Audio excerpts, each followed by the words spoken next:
Brother Luis, is there more than one volume of sacred law on the altar at your symbolic lodge meetings? There could be, but usually there's not. You know, usually most just the Bible. Yeah, because we are a largely Christian country, so we don't have a lot of people from other religions. And but you know, it's interesting because I'm Jewish, and when I was taking my oath, I was asked to bring Tanakh, which is the Jewish Bible. Let's call it that. Okay, so I swore my oath, you know, with my hand on the Jewish Bible. You know, it was very considerate of the lodge where I was made a Mason. And but for most lodges, you know, you will only have a Bible, and they will only do something different about that if someone asks. But usually only for the oaths. Not for... we found something where we're very similar then, except we don't even bother to ask. But well, unless if the candidate asks. All right, Brother Rubens. I found my more important questions at the bottom here. Do you have smoking? Do you smoke cigars after the meeting? Do you allow smoking in the lodge or afterwards? Or usually do you ban smoking in the buildings? How are you all? Well, usually in Brazil we have our dinner after the meeting. It's not like usually in US you have it before the meeting. Right. So after the meeting, depends on the space you have in the lodge. You may in the building you may smoke, not cigars usually, but cigarettes. People that smoke usually smoke cigarettes, but just if you have a space, because in Brazil it's very strict the law on smoking in closed place. So this is the point. Okay. Brother Felipe, are you allowed to have alcohol at say your dinners before or after the meeting? Yes. After the meeting. Okay. Brother Luis, same question. Are you allowed to drink? Sure. Cigars are not a very popular habit here in Brazil. I've only seen it like once or twice, but I mean at lodges, of course. But alcoholic drinks are usually served during dinner. You know, at least beer or some wine, maybe. See, we can learn from our Brazilian brothers. You all may be familiar with the prohibition movement in the U.S. the first part of the 20th century. Because of that, our Grand Lodge and most Grand Lodges forbid alcohol in the building, period. If it's a Masonic function, you're not allowed to serve alcohol.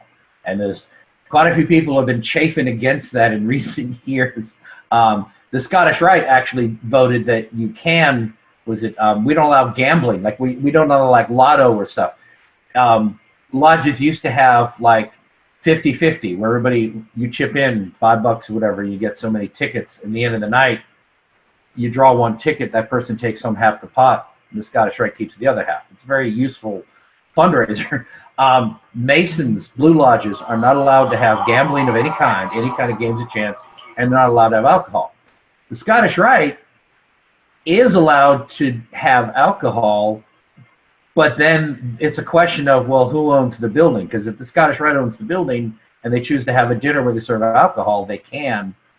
But if the Grand Lodge views it as, well, it's a Masonic building, I don't care if you're an independent body, you can't do it. So there's a lot of pushback because people want to open it up and have more alcohol. Clearly at our annual events, you know, where we meet in a hotel and have our conferences, there's always hospitality rooms and plenty of people socializing. But so people are some are trying to make a movement to allow alcohol. And I understand why it came about and why they're still resistant to it today. They're worried that guys will get drunk at the meeting, after the meeting, go home, drive drunk, whatever. But that's kind of it's a bit of a conflict in the States right now over that, because some people want to open it back up.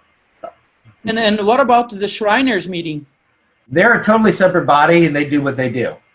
A shrine unit will never meet a shrine.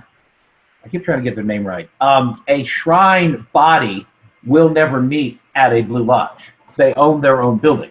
So they do whatever they want. Just because they're Masons at their heart, they're a totally separate body, and the Grand Lodge can't control what they do at their meetings. But they do typically drink before and during the meetings.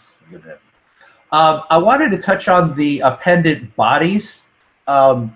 So accepting that, setting aside the Scottish Rite that practices the craft degrees, I'm talking strictly as once you're a Master Mason, you can go and join the Scottish Rite, the Royal Arch, and so on.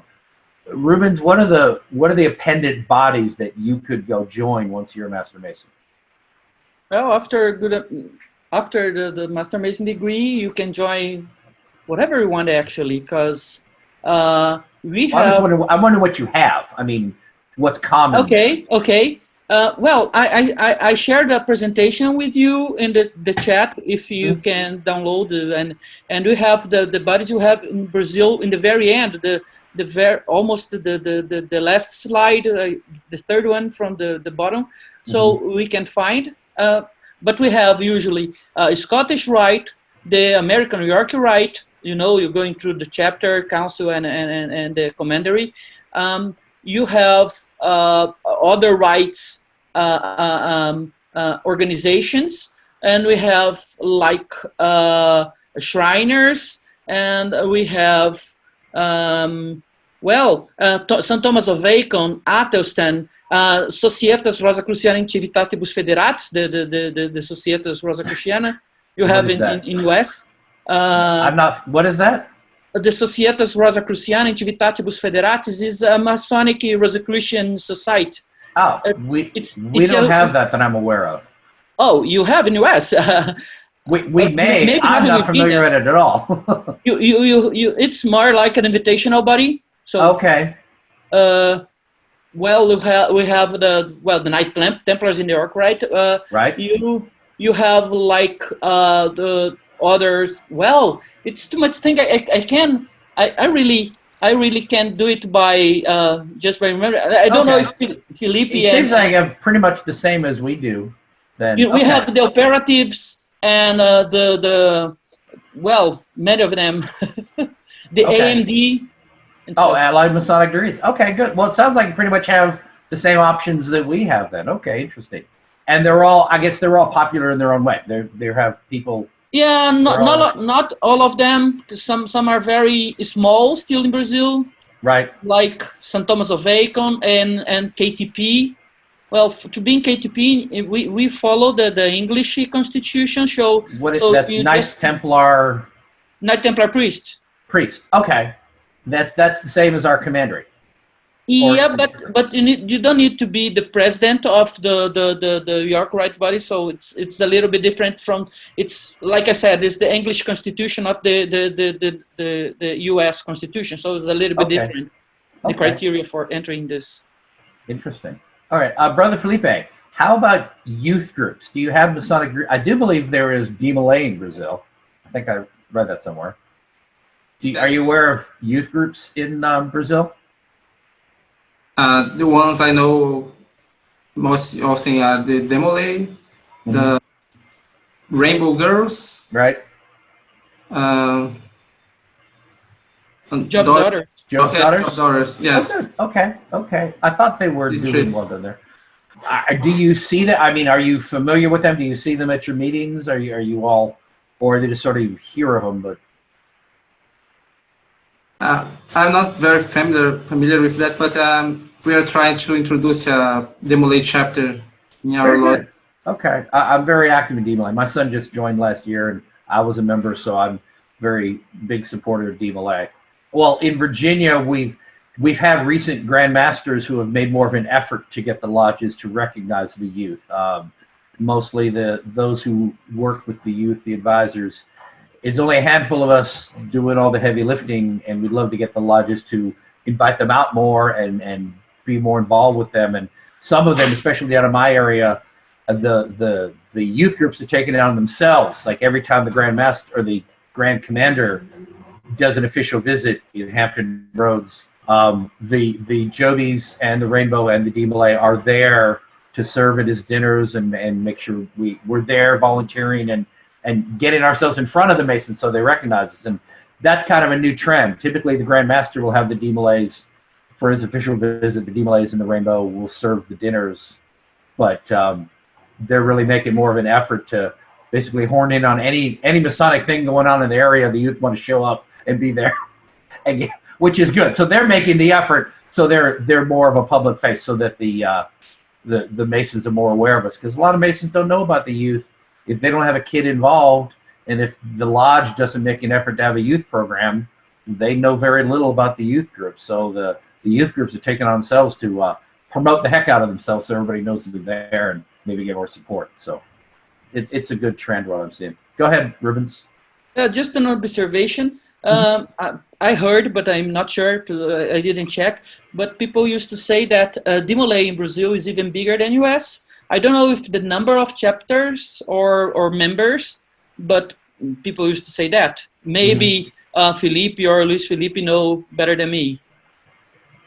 Guys, I'm sorry. I had a bit of an emergency here. I'm going to have to go. Oh, okay, by all means, I'm sorry. But I'm sorry. It was great being with you guys. Don't take this wrong, but I have a personal issue. Oh, no.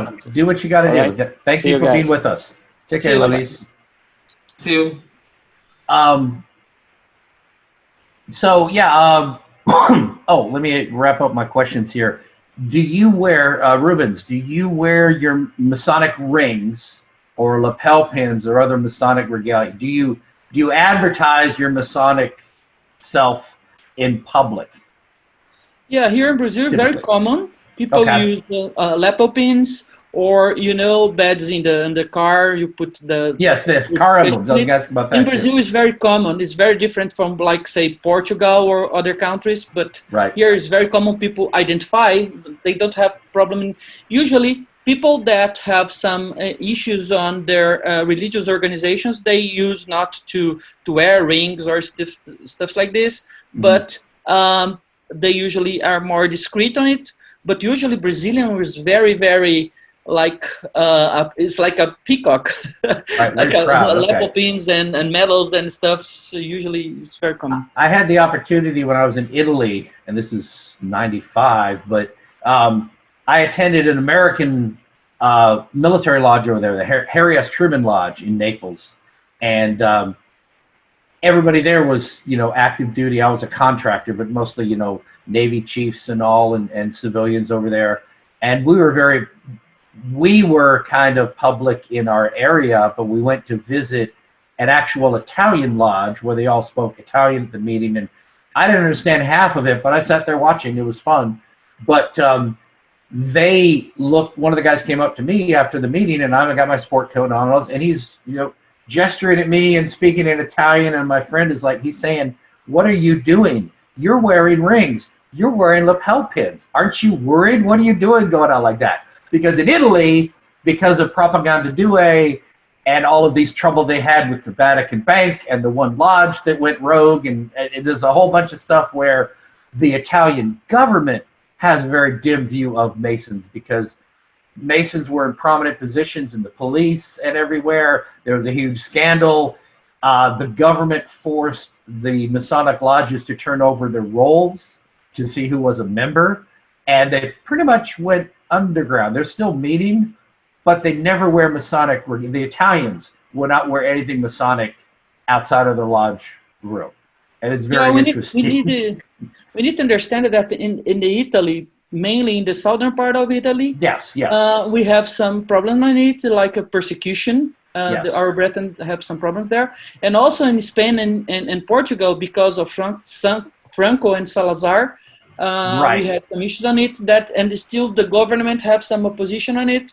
So I would say that Italy, Spain, and Portugal, they are very discreet on it.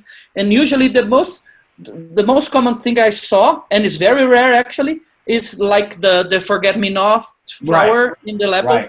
Just this is very, very discreet. Well, to be fair, in Italy, they brought the fire down on themselves because of one lodge doing what they did. It wasn't just the government in the case of Italy, but yeah, it was so funny to have someone say, "What are you doing? What are you crazy walking around with that? Who can see you?" But like I said, with the American military lodge, we'd have events at the Navy, you know, the parks and stuff, the Navy controlled areas within Italy. And we have, every week there'd be something. I used to joke because most of the guys at Harry Truman were all chief petty officers. So we had like the master chief of the Navy, the NATO base, and the master chief of the Navy base, and the master chief of AFN News and all. We're all members of the lodge. So every other week we're in Kearney Park, which is like the big Navy, I can't think what they're called. Basically, they're public park that's controlled by the Navy. It's in Kearney Park. And I'd be cooking up hot dogs every week. And I turn to the guys like, am I making hot dogs for the CPOA or for the lodge? Because it was the same bunch of guys. I was hanging out with the same group of guys every time. It's like, I'm here making hot dogs. I don't care. I'm supporting you all. But it was a lot of fun. But it was, I mean, I've always worked around the Navy, so it's, you know, I was used to being around all of them, but it was really neat being over there and feeling right at home in a lodge. I mean, that's the thing about Masonry is like, you go anywhere in the world and feel right at home. And there's no other group that offers that. And I always tell younger members, it's like, pay your dues here, buy your life membership here, and anywhere you go in the world, keep your dues current here and visit as much as you can wherever you get stationed. And then when you settle down, maybe join the lodge where you're living, but always keep your dues. Oh, that brings me a question. Felipe, do you have life membership allowed in your lodges where you buy once and pay your dues and never have to pay them again? Could you explain, please? I didn't understand. Yeah, the life membership, like you would pay like 16 or 20 times your dues one time, or maybe in payments, and that goes in a fund and you never pay dues again because the fund pays out of the interest. Do you guys offer anything like that? No, we don't have something like that in our brand lodge. Okay. Okay. I don't know if Rubens have something similar. Rubens, do you have anything? Any kind of life membership?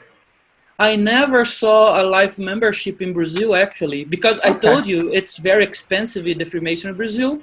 But, right.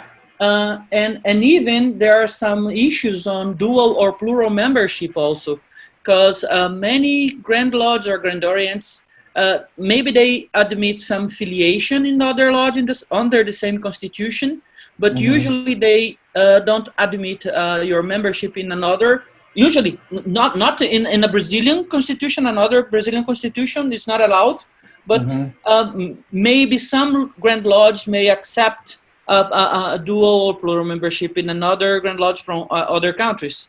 As I told you, I am a member from Internet Lodge under the UGLE Grand Lodge and a lodge in Australia, in Victoria. So it's allowed, but usually Grand Lodges in Brazil don't accept this kind of thing.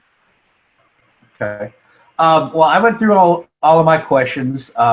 Bill, Mark, Edward, either you, Julius. We haven't heard from you, Julius. You've been on mute the whole time, and some other brother called in. I don't know who it is. John London. Hey, John London, another member of Virginia Research. Good to have you here, brother. Yes. Do any of you have any Apologies on questions? that, but I didn't find the message in the spam trap until rather later than the meeting started.